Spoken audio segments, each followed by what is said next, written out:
High সব বন্ধুরা, আর আমার নতুন ব্লগে আপনাদেরকে স্বাগত জানাই। এটা হচ্ছে সেই যেই দিনে পয়লা বৈশাখ ছিল সেই দিনে ঘরে যা কাজ ছিল সেইগুলো টুকিটাকি করছি সারাদিন ধরে, তো সেইগুলোই আপনাদের সঙ্গে শেয়ার করছি। একটু আমার ব্লগটা দেখতে থাকুন, দেখবেন। এই টুকরো কেটে রেখেছি, এই টুকরো করে রেখেছি, আর কত যে টুকরো করে রেখেছি তার ঠিক নেই। এখন পরিষ্কার করতে করতে এখন তরমুজ বানাতে বানাতে রস বানাতে বানাতে আমি নিচুড়ে যাব। তো চলো একটু তরমুজ বানিয়ে নিই, শরবত বানাবো। এই যে দেখুন তরমুজগুলো কেটে রেডি করেছি। আমার কর্তা অনেক বড় তরমুজ নিয়ে এসেছে, আর ওই যে দেখুন এক গ্লাস শরবত সবে বানিয়েছি। দেখতে এরকম, কাজ করতে অনেক সময় লাগে, তাই না বন্ধুরা? তা চলো শরবত বানা। এই দেখো বন্ধুরা কতটা রস হয়েছে, এক ফোঁটা জল দেইনি, এতটা হয়েছে। আর জানো বন্ধুরা, আমি আবার এই যে ফার্স্টে মানে কি বলবো, ফার্স্টে হচ্ছে তোমার তরমুজের রস বানিয়ে নিলাম, তারপরে একটু মশলা পিষতে বসেছি। কত রকমের মশলা, আমি না ধনে জিরেটা না একটু রোদে শুকিয়ে আর একটু শুকনো করে নিই। তো দেখবেন আমি করেছি। এই যে দেখুন, দেখতে পাচ্ছেন? এই যে দেখুন এইগুলো, এই যে দেখতে পাচ্ছেন তো এইগুলো গোটা মশলা ছিল, রোদে দিয়েছিলাম। ভালো করে দেখাতে পারছি না, আমাদের স্ট্যান্ড নেই তো। আর এই যে দেখুন গোটা মশলা, এতে তেজপাতা, লঙ্কা গুঁড়ো, গোলমরিচ, রাঁধুনি, ধনে, জিরে আছে।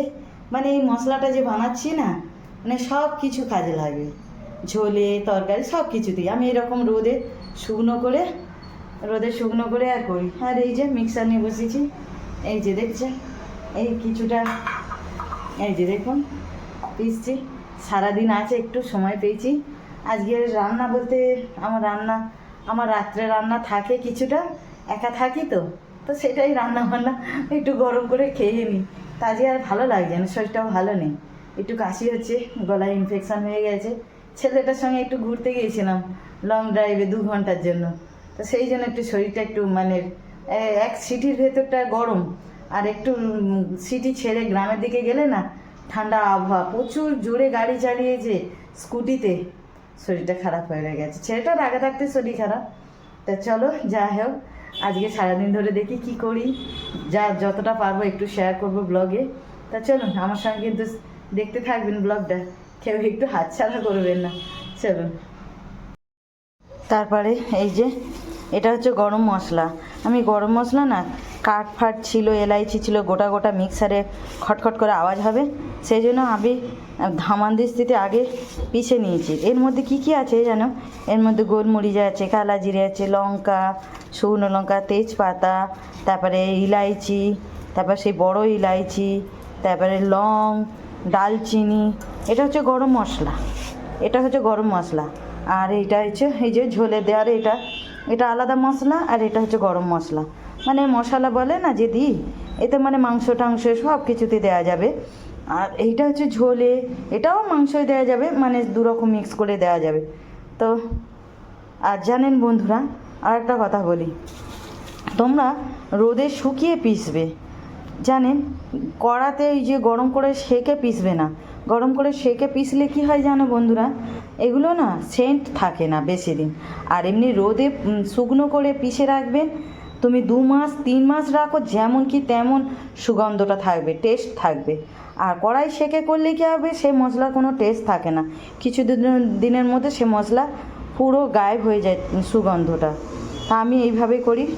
তো চলো এখন এইগুলো কাজ আছে, তা আপনারা যদি ভালো লাগে তো একটু কমেন্ট করে বলবেন আমি ঠিক করছি কি না। আর এখনও অনেক কাজ আছে, চলো এই কটা পিষে নিই। আগে এই মিক্সারটা জানো চালাতে জানতাম না, মধ্যবিত্ত ঘরের হলে যা হয়, আমার ছেলেই কিনে দিয়েছে। জানো এই মিক্সারটা খুব ভালো। একটা আছে মিক্সার, সেটা পুরনো, কিন্তু এটা দামি প্যানাসোনিকের না ফিলিপসের, হেভি কাজ করে, শরবত ফরবত সব কিছু বানানো। এতেই তো আমি এখন জুস বানালাম তরমুজের। তা চলো এগুলো পিষে নিয়ে, পেশা হয়ে গেছে। আর দুটোর মধ্যে কতটা পার্থক্য দেখাচ্ছে, এটা একটু না সাদা সাদা মতো দেখতে লাগছে, আর এইটা দেখো কালসাটে, কেন এতে গরম মশলা আছে না, সেই জন্য দারুণ মজমজে হয়েছে, ফটাফট হয়ে গেছে। এই মিক্সারগুলো খুব ভালো, দেখছেন? একটু খয়েরি কালারের এইটা বেশি, আর এইটা একটু সাদা কালারে হয়ে গেছে। এবার ডিবে ফিবেগুলো সব ভরে নিই, এখন আমার শান্তি। 2 মাস হয়ে যাবে, আমাদের 3 জন লোক তো, হয়ে যাবে আমাদের 2 মাস আরামসে মশলা। এগুলো এবার একটু ডিবে ভরে রাখি। ডিবে ভরা হয়ে গেল। এটা মশলা, এটা ধনে জিরে পাউডার। এবার এগুলো ভরে রেখে দিই।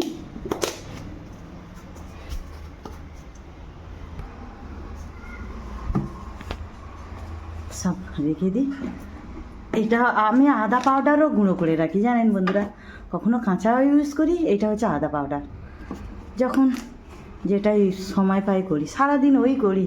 সংসারের এটা সুবিধা হবে ওটা সুবিধা হবে এই করতে থাকি, আর কিছু তো নিয়ে ব্যস্ত থাকবে। আমরা তো হাউস ওয়াইফ না সারাক্ষণ। চলো এবারে একটু পরিষ্কার করি, অনেক নোংরা হয়ে গেছে। আজ সারাদিন খালি বাসন মাজা, ধোয়া আর বাসন মাজা। এই যে দেখুন জুস করতে গিয়ে কত বাসন, আর এইগুলো আবার তারপর আমার জন্য একটু ভাত গরম করবো। ফ্রিজটা বড্ড নোংরা হয়েছে গায়ে দেখছি, তা ভাবলাম একটু সাবান দিয়ে পরিষ্কার করে নিই। বড্ড নোংরা হয়েছে। ওই যে সবসময় রান্না করতে করতে সেই হাত দিয়ে দরজা খোলা এ করা হয়ে ওঠে না, তো ভাবলাম একটু। আর ফ্রিজটা দেখো জিনিস ভর্তি, মনে হচ্ছে আমাকে একটা বড় ফ্রিজ নিতে হবে। মানে কি বলবো, দুনিয়ার জিনিস ভর্তি। দেখতে পাচ্ছেন, দাঁড়া আমার লাইটটা জ্বালি, ভুলে গেছি। এই যে দেখুন দুনিয়ার জিনিস। ভাবছি একটা বড় নিতে হবে, আমার ছোট তো হচ্ছে না। মাছ ভর্তি। এই যে দেখুন, আমি এক্ষুনি একটা কন খালি আছে, এই যে এই মাছটা বার করলাম। এই যে বার করতে গিয়ে দেখি না ফ্রিজটা নোংরা হয়ে আছে, বলে একটু পরিষ্কার করে নিই। এত নোংরা হয়ে আছে, চলো পরিষ্কার করে নিই। আর এই যে মশলা ফসলা এই করে সব মুছে ধুয়ে সব বাসন মাজা হয়ে গেছে। চলো পরিষ্কার হয়ে গেছে। তার সঙ্গে ওই ওটিপিটাও পরিষ্কার করে নিলাম। ওইটা একজন আমাকে দিয়েছিল, ভালো আছে জানেন। তখন কিনতে পারতাম না, একজনের কাছে আমার ছেলেকে পড়তে দিয়েছিলাম, ওরা একটু ভালোবাসতো। পুরনো হয়ে গেলে ওইটাই দিয়েছিল, বলে এনে নিয়ে যা। আর এই ফ্রিজটা কিন্তু ওরে 1 বছর হয়েছিল কিনেছে, তাই এটাও আমাকে বিক্রি করে দিয়েছিলো। এটা আমি ফিরিয়ে নিইনি, এটা পয়সা দিয়ে নিয়েছিলাম, সবে 1 বছরের পুরনো তো নিয়েছিলাম। ফ্রিজটা বলি নতুন কমে দিচ্ছে, 11,000-এ দিয়ে দিয়েছিল। ঠিক আছে বলো, নতুন আনতে গেলে 18,000 পড়ে না। 1 বছর হয়েছিল, 1 বছরও হয়নি, 6 মাস মনে হয় ইউজ করেছিল।